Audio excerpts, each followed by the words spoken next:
Gemini, and welcome to your eclipse forecast for the upcoming lunar eclipse, which is in your sign actually, in Gemini. So this occurs on the 30th of November 2020, and it's the last lunar eclipse for the year. So as you can see, it's a full moon lunar eclipse, and really what we're doing is we're closing out, or we're kind of integrating and processing the some of the stuff that came up at the lunar eclipse in Sagittarius back in June. So this is really the twin to that particular lunar eclipse, and we'll then use the 2 weeks of this particular kind of waning moon cycle to pave the way, really, to kind of consolidate and get very clear about how we envision our future, what we would like to happen going into 2021, and then sort of with a view to setting our intentions at the solar eclipse in December, so mid-December, that solar eclipse in Sagittarius, because that's really in many ways the kind of beginning of 2021. It begins a new 6-month cycle, and that will take us into the first half of next year. So yes, really interesting. And if you haven't seen the general forecast that I've done on the energies of this particular full moon lunar eclipse, I do urge you to go and watch them, because it'll help you to see the Sabine symbol and some of the other information in a bit more detail. So at this particular lunar eclipse, there are a couple of things happening in terms of the planetary energies, which we're going to get into next, and then I'm going to just refine the forecast with a Geoscope at the end. So the first thing to say, of course, is that this eclipse happens across your 1st and your 7th houses. So Gemini, is really your 1st house, because I'm reading as if Gemini was rising, which means that the moon will be in your 1st house and the sun will be in your 7th house in Sagittarius. So let's put the sun there. And so what this means is that it's kind of highlighting the axis of self versus others. This is the equivalent of the ascendant-descendant axis in the astrological chart. Now, as I say, I am reading as if you had Gemini rising. If you don't, I do suggest that you go and watch the forecast for your rising sign, because then all the house positions will be correct, and the predictions are much more likely to ring true and resonate for you. So then at this eclipse, the sun will newly be in the sign of Sagittarius, and really this is going to begin a phase of much more upbeat, positive, optimistic energy going forward. And Mercury is going to be very prominent, which of course is your ruling planet. So Mercury is of course the ruler of Gemini, and Mercury will still be in the sign of Scorpio. And for you, that is your 6th house of work and of health. And from there, Mercury is going to be making a very pleasant and constructive sextile to Saturn, which is still in Capricorn. So Capricorn here, your 8th house, which is shared resources and other people's money. So this is taxes, bank loans, inheritances, divorce agreements, etc. So a constructive sextile happening on the same day as this lunar eclipse, and I think that gives you the opportunity to really have some serious and constructive and fruitful conversations with other people when it comes to things like employment contracts, for example, or when it comes to things like, if you are due to have some kind of blood transfusion, organ transplant, etc., where you are potentially taking on somebody else's, if somebody's kind of lending you their organ or whatever.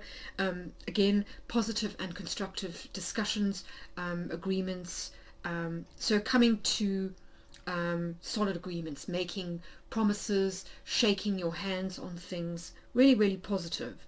And then what else is happening? Well, Venus will be newly in the sign of Scorpio. It will ingress on the same day as the sun does into Sagittarius, so on the 21st of November. So Venus also sitting in your 6th house, which is potentially going to mean that things improve, certainly when it comes to health and work. If you've had problems, for instance, with with work colleagues, or your environment, your office, or the working space that you're in has been a little bit unpleasant, maybe you're going to sort of chivvy it up, or you're going to redecorate, or you're going to move premises, or there's just a sort of an upswing in energies. And it's fair to say too that with Venus now in Scorpio, she's going to be making some very positive aspects to the outer planets, so in a much better mood than she was during November. So that's also really, really good news. And then finally, Neptune will be direct. Neptune turns direct the day before this lunar eclipse on the 29th, and Neptune for you is in Pisces, which falls in your 10th house. So I think that's going to be good news as far as career and work is concerned. Yes, I think the one thing I will say that connects this particular eclipse to the June one is that at that time we had a T-square between Neptune, Mars and the lunar nodes in Sagittarius and Gemini back in June, and we're going to have a similar T-square, except that this time Neptune's going to be direct. So in many respects this is going to give you a chance to clear up any confusion, misunderstandings around work prospects, your career plans, perhaps explaining yourself to other people, if you're in some kind of public facing role, or you're in the public eye, perhaps some of the things that you said or did were misconstrued over the last 6 months, and now you've got the chance to kind of clear those up, because of course the Gemini Sagittarius axis is all about information, news, can be about the media, and it can also be about gossip and misinformation. That's certainly been a huge theme over the last 6 months, which we saw at that the elections in early November. So those are your kind of overall themes. The other thing to say is that Chiron is going to be making very positive aspects to the Sun and the Moon at this eclipse, so opportunities for healing. Chiron of course being in Aries, so we're talking about your 11th house of groups and friendships. So if you have had troubles with friendship fade, or you feel like you've kind of grown apart, or you've become distanced from certain people in your life, friends, or maybe you've taken a step back from social media, I think there's an opportunity now for for healing and to learn important lessons kind of going forward. So that's all I think really, really positive. Let's do let's get your the Geomancy cards out and just see what messages want to come through for this particular lunar eclipse.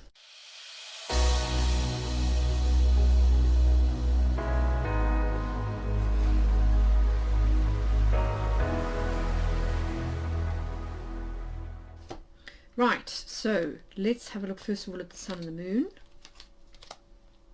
at 1st and 7th houses. Fabulous. So these are really, really positive. Wow, Gemini.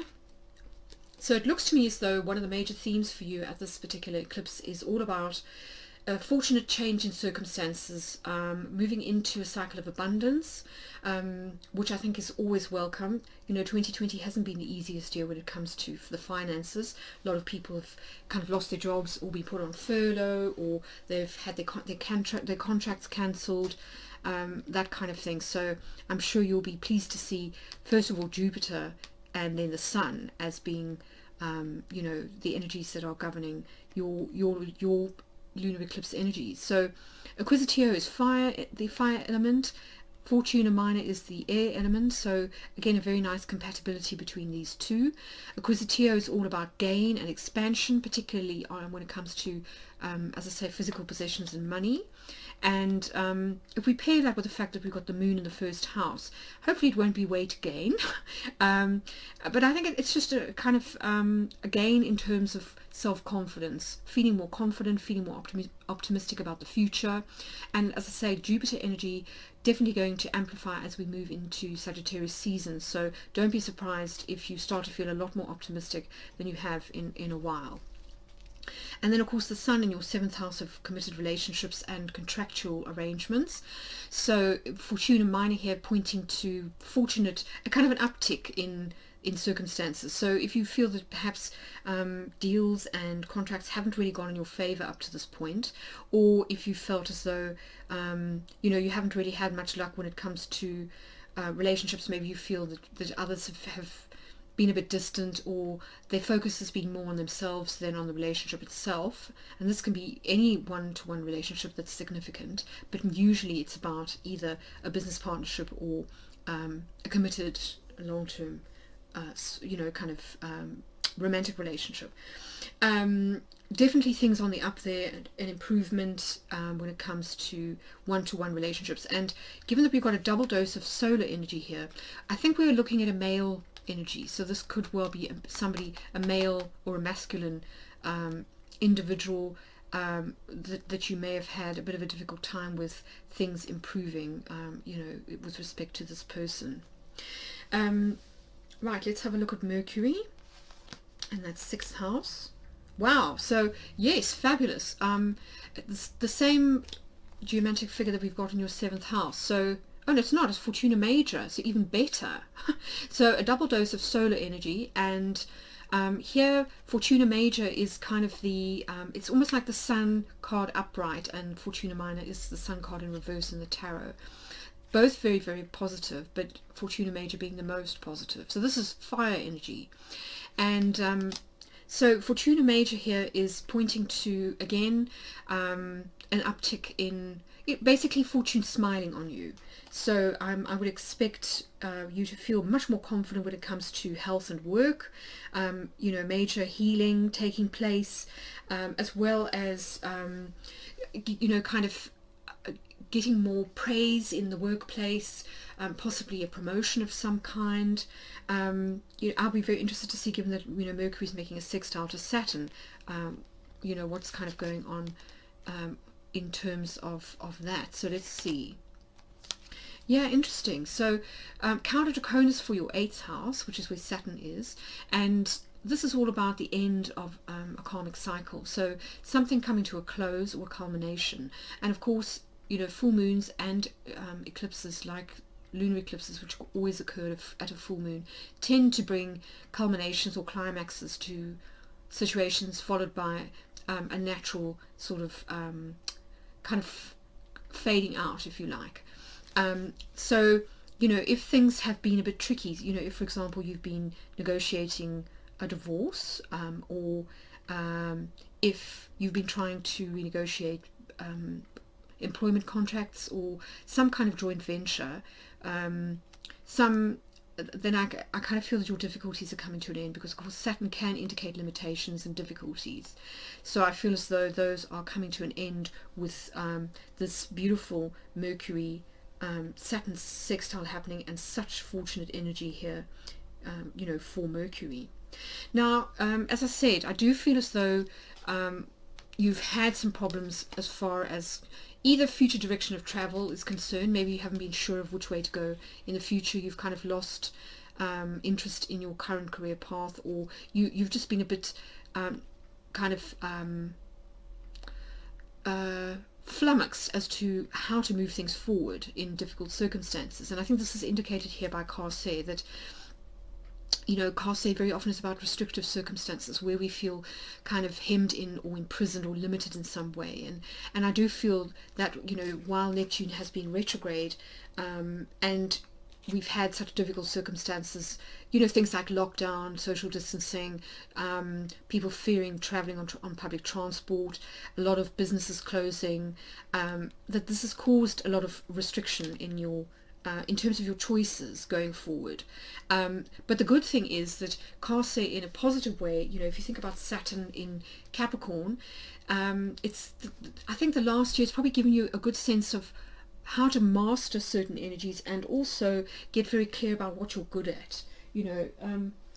Saturn is a kind of a cutting away of what is superfluous or not needed, in order to really get to the crux of the matter, the bare bones of things. And so I kind of feel as though that's what you've been undergoing, is almost a period of reconstruction, of transformation, of reinvention. But as I say, we will clarify with trinkets. The important thing, though, is that in terms of work, things are definitely looking up. So let's see about Chiron first. Yeah, so when it comes to friendships and group situations of all kinds, I feel like there's a fresh start happening for you. And of course, you know, we could be talking here when we've got the emphasis of the sun in the seventh house at the eclipse. We could well be talking about fresh starts when it comes to friendships and professional associations. It doesn't necessarily have to be a romantic partner here. So puer for me here indicates that there may have been conflict in the past and that this is what you're healing, because of course Chiron is actually in Aries and this is Mars in Aries. So Chiron's retrograde, and it seems to me as though you're looking back to the past, possibly at some conflicts that you've had with either friends or professional associates, and or you know, just group situations that haven't gone very well, where not all the members have kind of gelled, and you're maybe kind of thinking about how you could have done things differently or wanting to mend fences. So I think puer here is, you know, kind of almost a bittersweet energy, a mixture of wanting to have a fresh start, to press the reset button here, but also acknowledging maybe you know, where you've been hurt or where you've hurt others, you know, within this sort of sphere of group relationships, friendships and so on, you know, over the last 6 months. All right, let's have a look at money. Wow, so that's looking really positive. Like Tisha, so another dose of Jupiter energy, this time in Pisces.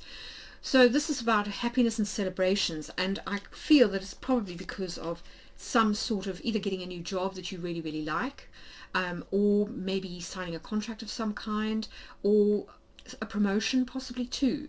But you're definitely going to have reason to celebrate when it comes to, you know, finances and money. So that's good news.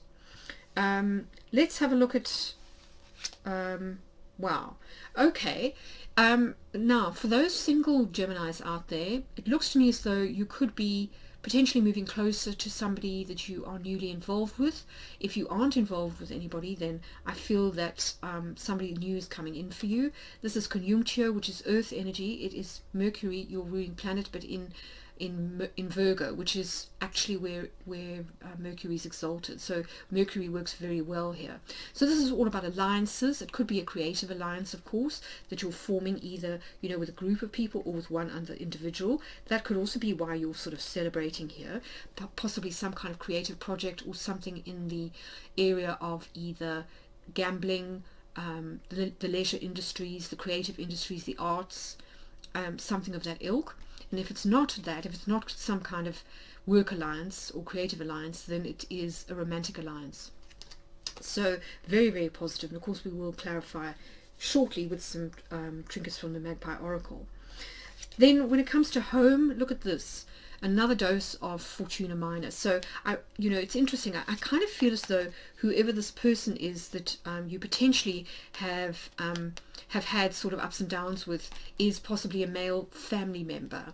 So Fortuna Minor here, you know, being repeated in both your fourth house of family, roots and home. It could also be somebody that you live with if you don't live, you know, at home, or you're kind of single and you're in a house share, but it's a significant other, and you know, as I say, fortunate circumstances coming, so an improvement in circumstances there, which is wonderful. All right, third house. So wow, that's very interesting.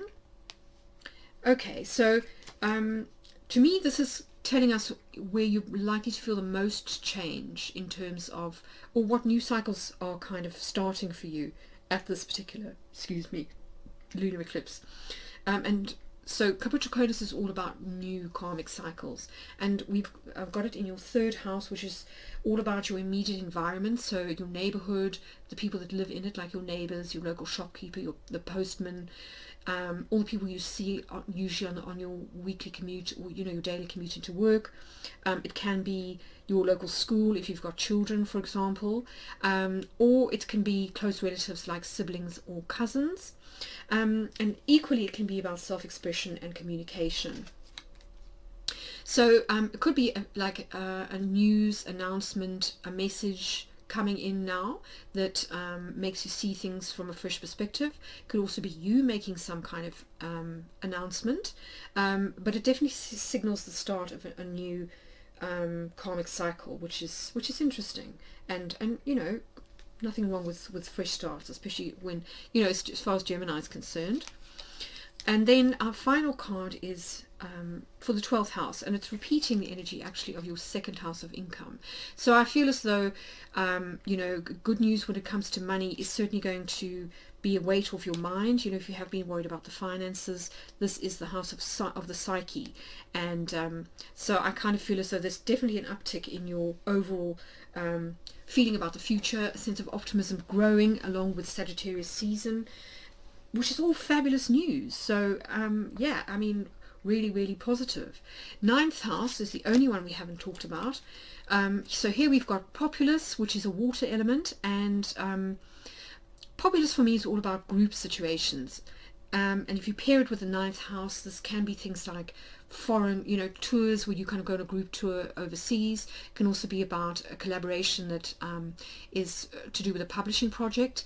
Some like a foreign corporation that's perhaps got global offices, or it can be about you know, a group situation in terms of worship, because this is also the house of culture, religion, and things like the law. So if you haven't been able to go to church, for example, and you're kind of missing your people there, I mean, that could also be why we've got this fresh start and Chiron in your 11th house of groups. I think you know, what it's saying is that that's coming, you know, as we kind of move out of the need to take extra precautions in terms of you know, lockdowns and that kind of thing, that that group situations and community you know, is kind of being reintroduced for you when it comes to 9th house matters. Okay, so let's crack out the Magpie Oracle, and then we will have a look and see at the final outcome.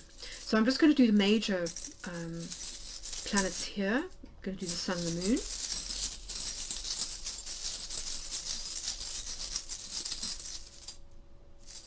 Nice. So the full moon in Gemini, of course, is all about communication, and here we've got the birds. So for me, this can be one of two things. It can either be the language of the birds, which is, you know, the kind of the Hermetic tradition that may be of significance to you, or it could be about conversations that are happening which you will benefit from. So gain coming, and this can either be in the form of learning something new, so this piece of knowledge coming to you that perhaps was missing, this missing bit of information, this missing bit of news that helps you to see things, you know, kind of, you know, get the full picture. Or it could be conversations about money, about abundance, that, you know, lead to celebration here.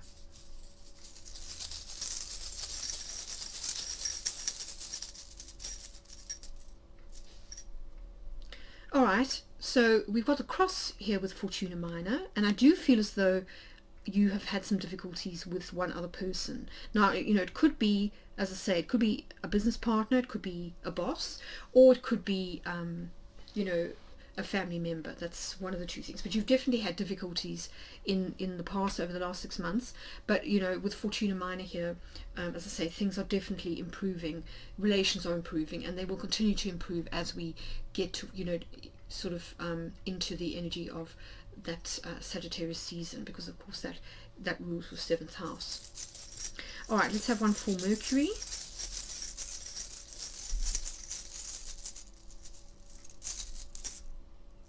Nice. So with this is the ring, which is all about contracts, promises, commitments. So I really do feel as though when it comes to you know, work or health, that there's some kind of promise being made or agreement being made that relates to this Mercury-Saturn sextile that you're going to be very happy about. People are going to keep their word. They're going to be true to, you know, to their promises, and they will come good. And yes, so lots of reason here to celebrate, I feel.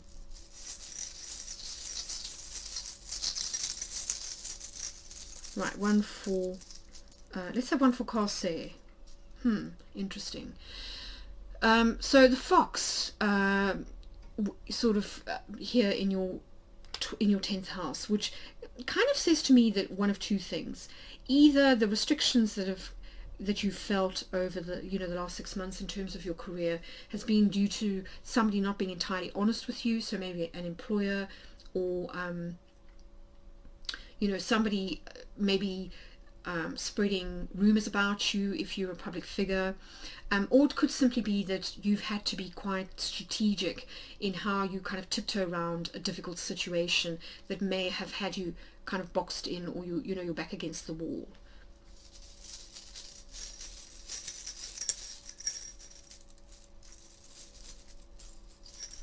And then finally for Saturn, so as I was saying, I do feel that with Saturn in your 8th house, that there have been restrictions or kind of cutbacks. So financial loss here indicated in the past with the mice, or just feeling as though you didn't get the best deal, that you got too little out of a settlement. So this could be a divorce settlement, it could be a legal settlement, it could be like a tax rebate, a will. Maybe you felt that you were cheated out of a will, which could be why you've had problems with disputes with other people. But that's coming to an end now with Carta Draconis. So difficulties kind of on the wane, which is fabulous. All right, let's see the outcome of your reading. Nice.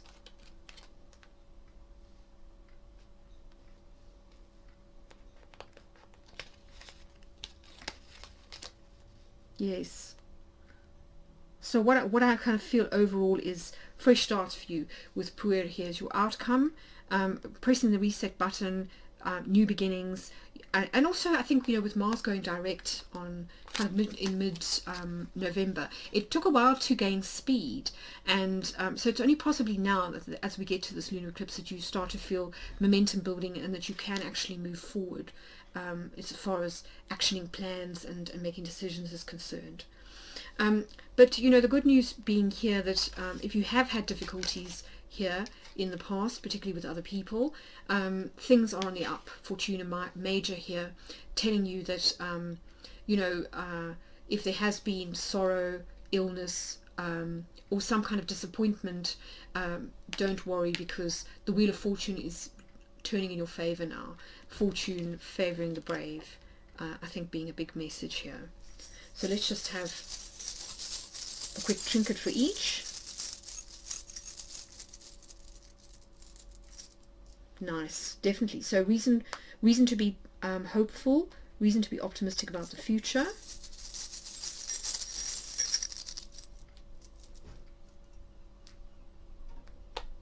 Yes, and any difficulties that you have had or disappointments, just see as being almost like a lesson, a message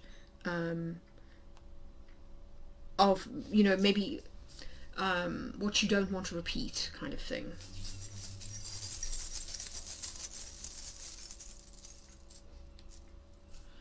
And then the crossroads here for Puer, definitely kind of pointing to decisions and and you kind of getting clear about how you want to move forward, going towards that December solar eclipse, which, as I say, it's a new moon, so it's all about fresh starts, and really in many respects it is the kind of new year, the cosmic new year. So I think if you spend the next 2 weeks getting really, really clear about what you're leaving behind here, what you want to bring in and to start, I think that Caput Draconis here in your 3rd house really pointing to the need to make plans for the future, to really think about the new, about the future rather than the past, so that you're ready to really make use of those energies to plant those seeds of intention at the solar eclipse in Sagittarius in mid-December. So beautiful reading, Gemini. I mean, the readings that I've done so far have all been really, really positive, which is good to see. It's been a difficult year, but we're almost at the end of it. So hang in there, all the very best for the next couple of weeks, and I'll see you again for my last eclipse forecast of the year.